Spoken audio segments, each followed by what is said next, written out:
Perang Rusia-Ukraina dimulai sejak 24 Februari lalu dan berlangsung hingga sekarang sampai dengan awal April ini.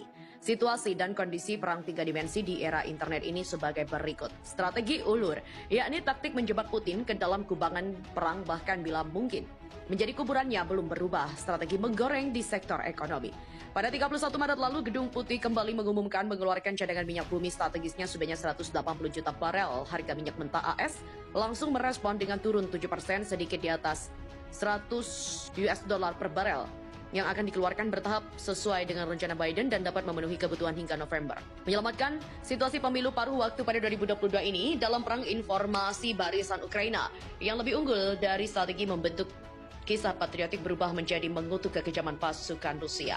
Tetapi tidak seperti sebelumnya, Rusia mengubah strategi menarik pasukan diinterpretasikan sebagai penarikan pasukan akibat kekalahan perang. Di antaranya yang paling patut disoroti adalah sanksi dan anti-sanksi yang berlangsung selama sebulan ini yang pada akhirnya karena Rusia mengumumkan sejak 1 April. Pembelian gas alam Rusia harus dengan mata uang rubel menyebabkan terjadinya perpecahan di dalam Uni Eropa. Menurut surat keputusan yang ditandatangani Putin pada akhir Maret lalu mulai 1 April lalu, jika 48 negara yang tidak bersahabat tidak menggunakan mata uang rubel dalam mengimpor gas alam dari Rusia, akibatnya akan ditanggung sendiri. Yang menghadapi dilema itu termasuk AS dan juga 27 negara Uni Eropa. Setelah surat keputusan ini diumumkan untuk menolak usulan Putin, Uni Eropa berniat mengambil suara sepakat dengan cara voting. Akhirnya Hungaria memveto dan ini menandakan Uni Eropa belum mampu dengan suara bulat menolak pembelian gas alam dengan mata uang rubel. Di akhir Februari lalu, Barat mulai gencar menggelar sanksi menyerukan diantaranya mendepak Rusia keluar dari sistem perbankan SWIFT yang dipandang sebagai bom nuklir moneter. Komentator menilai bom nuklir moneter ini akan membuat perekonomian Rusia runtuh. Salah satu jurus pamungkas adalah AS dan Uni Eropa melarang Rusia melakukan pembayaran perdagangan dengan euro dan US dollar. Akibatnya Rusia pun mengeluarkan jurus anti-sanksi, yakni membeli gas alam harus membayar dengan mata uang rubel. Para pemimpin pemerintah sayap kiri, barat, dan wadah pemikir mereka mahir dalam berkampanye pemilu tapi payah dalam menjalankan pemerintahan.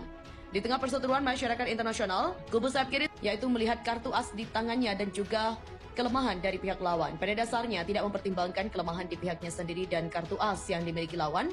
Propaganda media massa sayap kiri pun semakin memperkuat pemahaman semacam ini.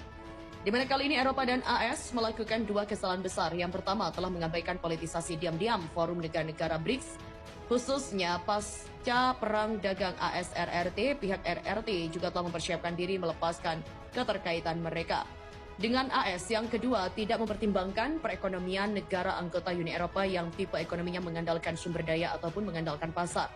Tak sedikit negara yang bahkan mengandalkan pada keduanya. Jerman selaku dedengkot Uni Eropa adalah salah satu negara Uni Eropa yang sangat bergantung baik pada sumber daya maupun pasar dan ketergantungan gas alam terhadap Rusia dikarenakan Rusia adalah negara pemasok gas alam terbesar dunia.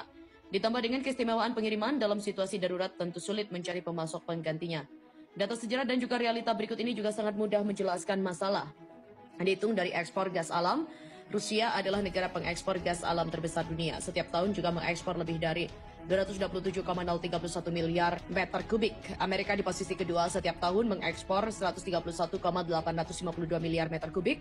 Qatar setiap tahun mengekspor 125,147 miliar meter kubik, menjadi negara pengekspor pas alam ketiga terbesar dunia. Tiongkok yang setiap tahun mengekspor 3.549 miliar meter kubik menduduki posisi ke-35. Eropa yang telah bertahun-tahun mengejar terwujudnya sumber energi hijau bahkan menciptakan transaksi karbon, ETS Carbon Emission Trading System.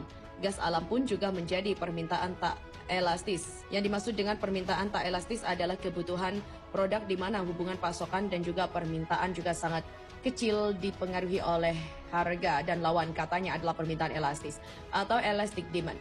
Secara harfiah bisa dipahami, inelastic demand adalah barang atau materi yang harus ada. Produk inelastic demand yang alternatifnya juga sangat lemah, yang sering ditemuinya adalah properti, garam dapur, gandum, beras, berbagai macam sayuran, dan lain sebagainya.